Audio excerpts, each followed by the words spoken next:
الحمد للہ رب العالمین والصلاة والسلام علی رسول اللہ الامین صلی اللہ علیہ وسلم۔ الحمد للہ علی نعمہ۔ حضرت ابو ہریرہ رضی اللہ عنہ بیان کرتے ہیں، رسول اللہ صلی اللہ علیہ وسلم نے ہمیں خطبہ ارشاد فرمایا، لوگوں تم پر حج فرض کر دیا گیا ہے، لہذا تم حج کرو۔ کسی آدمی نے عرض کیا، اللہ کے رسول کیا ہر سال آپ صلی اللہ علیہ وسلم خاموش رہے؟ حتیٰ کہ اس نے 3 مرتبہ کہا۔ پھر آپ صلی اللہ علیہ وسلم نے فرمایا، اگر میں ہاں کہہ دیتا تو پھر ہر سال واجب ہو جاتا اور تم استطاعت نہ رکھتے۔ پھر فرمایا، جب تک میں تمہیں کوئی مسئلہ نہ بتاؤں تو مجھے چھوڑے رکھو۔ تم سے پہلے لوگ اپنے انبیاء سے زیادہ سوال کرنے اور ان سے اختلاف کرنے کی وجہ سے ہلاک ہوئے۔ جب میں کسی چیز کے بارے میں تمہیں حکم دوں تو مقدور بھر اس پر عمل کرو، اور جب میں کسی چیز سے تمہیں منع کروں تو اسے چھوڑ دو۔ اسے امام مسلم نے اپنی صحیح مسلم میں روایت کیا ہے۔ حضرت ابو ہریرہ رضی اللہ عنہ بیان کرتے ہیں، رسول اللہ صلی اللہ علیہ وسلم سے دریافت کیا گیا، کون سا عمل افضل ہے؟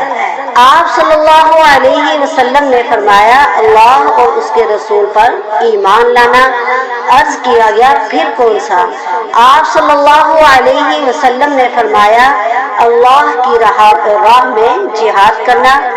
عرض کیا گیا، پھر کون سا؟ آپ صلی اللہ علیہ وسلم نے فرمایا، حج مقبول۔ مشکات المصابیح 2506 حدیث۔ حضرت ابو ہریرہ رضی اللہ عنہ بیان کرتے ہیں، رسول اللہ صلی اللہ علیہ وسلم نے فرمایا، جو شخص اللہ کے لیے حج کرے پھر وہ گناہ کا کام کرے، نہ فحش گوئی کرے، تو وہ گناہوں سے پاک ہو کر اس روز کی طرح لوٹتا ہے جس روز اس کی والدہ نے اسے جنم دیا تھا۔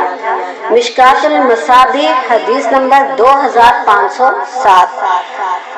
حضرت ابن عباس رضی اللہ عنہ بیان کرتے ہیں، ایک آدمی نبی کریم صلی اللہ علیہ وسلم کی خدمت میں حاضر ہوا تو اس نے عرض کیا، میری بہن نے حج کرنے کی نظر مانی تھی لیکن وہ فوت ہو چکی ہے۔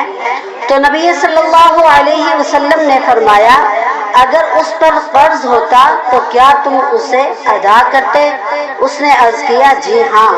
تو آپ صلی اللہ علیہ وسلم نے فرمایا، پھر اللہ کا قرض بھی ادا کرو، وہ تو ادائیگی کا زیادہ حقدار ہے۔